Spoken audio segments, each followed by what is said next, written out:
When you got to that freedom of just being label free and basically telling everyone else to F off, what work did it take to get there? Was it like a light bulb situation? Was there an event, or was it just like you were just so tired and it was like, you know what? I Screw it. think all of the above, really. Like I've done so much work on myself in my life, right? Like in my early 20s, my counselor said, like, "Oh wow, you're way ahead of your time. Most people don't start working on this stuff until they're midlife." So I had already started working on myself there. Then I was with my husband, my late husband, for so long.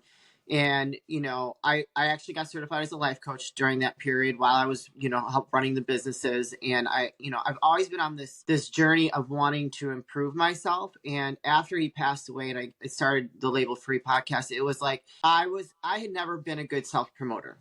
Like I'm the one that, well, usually I used to be the one that would sit in the corner and just listen and like take it all in. Like, my employees used to say, "You're very interesting," because I would just really like listen a lot.